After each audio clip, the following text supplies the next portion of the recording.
What's going on, everyone? Vampyr Gaming here, and this is the big thing everybody has been asking for. Also, welcome everyone new subscribers and non. I'm Vampyr Gaming. I make One Piece content for both competitive and everyday players, covering pretty much everything you might need to know about the One Piece TCG, along with how to get into the more competitive side and pilot decks the best way possible. Go ahead and hit that subscribe button. Anyways, so here we have, this is the Latin America Finals winner deck list. It's Nestor Rivera, also known as Cairo Terlandes on X. You can go check him out there. I did reach out to him. I didn't hear anything back, but I did congratulate him. However, he did mention that his English is not good. He said it's not great. So I was going to try to get a deck profile interview for you all. However, I don't know if he'll be able to do that for us here. But if he's willing to do one in Spanish, I'm okay at Spanish. If that's something that interests you, let me know in the comments below. But we're going to go ahead and go through the deck list. First thing I'd like to highlight is it might look a little bit familiar. He did, of course, mention Noel as his coach, so it makes sense because this list literally reminds me of Noel. It's not too far off, so it makes sense. You know, Noel, one of the best Shanks players out there, and it just goes to show, you know, his Padawan made it all the way to the finals and was able to secure it there. We, of course, for Otama staple, I think the big thing is that I've seen in the list that Noel likes is 4 Sanji. A lot of people opt for like 2. Gives you the full 4. We're playing a total of 15 2Ks. And we've got Dragon. Dragon at 3 just feels right. I'm very on board with this. This is my ratio here. Rayleigh, you just have to play 4 in a Doflamingo dominated format. This card is the best card against Doflamingo, and we really see it shine on curve in the match in the finals. If you haven't checked that out, be sure to go check that out. Then, of course, we see 3 Shanks. I also am very happy with this. I've been playing 3 myself, so I feel super validated in this just because you're not playing it as much as you think. It's great when you're healthy and you play it, but against any aggro deck, it is kind of hard to play it, and sometimes I just kept pulling it out of life. I'd pull 2 of these back to back, and I'm like, please, for anything, I need some counter. And so it's just one of those things. I think 3 is just absolutely fine. I think it's totally okay. And then 2 Rayleigh. Again, I love Rayleigh. I keep him at 2, but I wish there was a way I could just play 4 of this card. You know, we see it shine in the finals, getting that last little bit of cycle, making him able to continue on to winning. The cycle is so undervalued, and the value play of not losing a card in hand when you play this body is just, it's so huge. Really good card. And, of course, Benjamin Beckman, a staple. We do see here there is no Uda, so opting for more cards as opposed to possibly a little bit more consistency with the Uda searchers, which I'm also just for. I was playing 2 Uda originally. It's just like you don't have to have it, and we can kind of talk a little bit more about everything here. But for Beckman, your best 7-drop turn play, or your best on-curve play. And we've got Hongo. Hongo is really good for the purple Luffy matchup. And he's okay. I've spit him out when I haven't had anything else against Doflamingo. And he's put in some work there too, just for me keeping bodies clear and being able to do that, plus also forcing an attack onto him. So he can come up there, especially when you're playing the Newgate. Yasop. I think, you know, Mangly was the first person to be playing this, and in our video we kind of went in depth about this overall, and we do get to see it shine in the finals match as well. You play this, and then, yeah, they're going to play Jozu, but it takes a lot of pressure off of you because they maybe have 1 6K body. They're going to swing, you're going to leader ability, and it just takes a turn of aggro and a bit of tempo from them establishing a Jinbei and another threat. And so it really works. And then if he does stick and then you are playing Newgate, you play Newgate after this, you can remove a 6K anyways, while also swinging 7, resting that Newgate. And Newgate can really go to distance in the matchup against Stofi. And then, of course, we see Lime Juice here. I'm also here. I'm totally okay with 3. I've been playing 3 myself. The big thing, like, we were all playing 4, it felt like, but it actually didn't come up as much.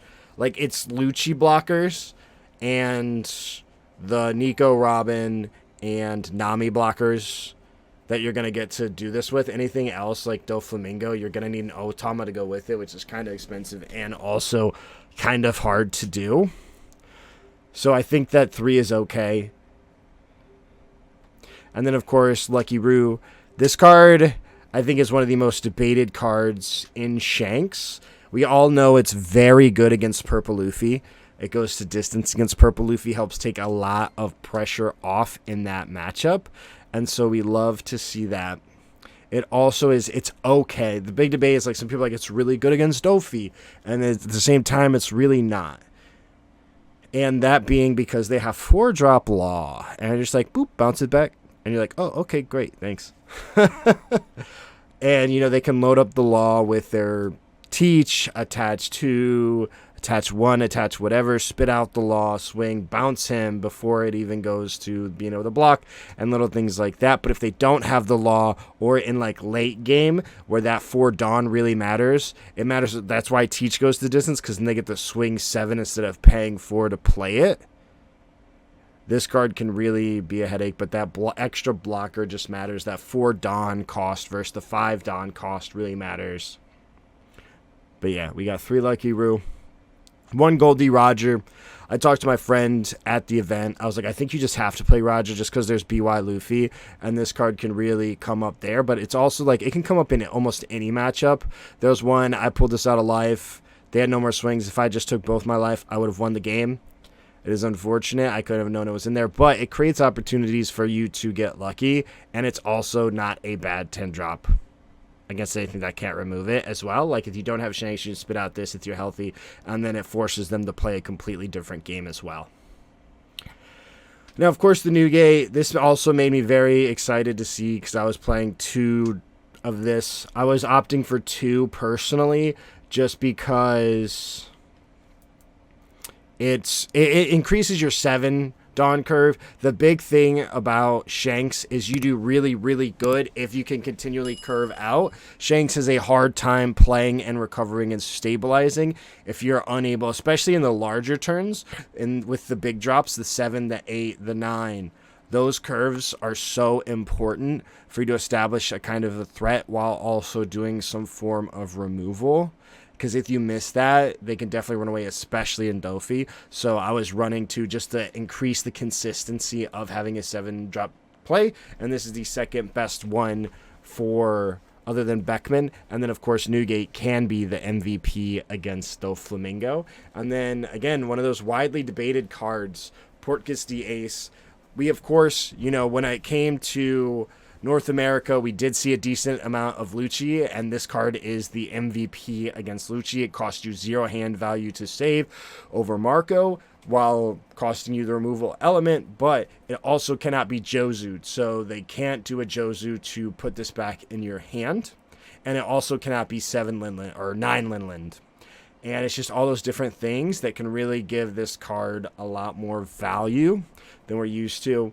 You know, Noel was one of the first people to pilot this. It was in my initial Shanks build and really just proved the validity of this card from Noel. And so I think that it absolutely belongs. You know, I kept continually missing this card, so I completely understand it. When you play this card and then you just, your opponent has to play differently, and you're guaranteed, when you play this on 5, you're guaranteed to have a body going into your 7. And having those bodies, being able to control board, being able to combat board, all those things really matter here.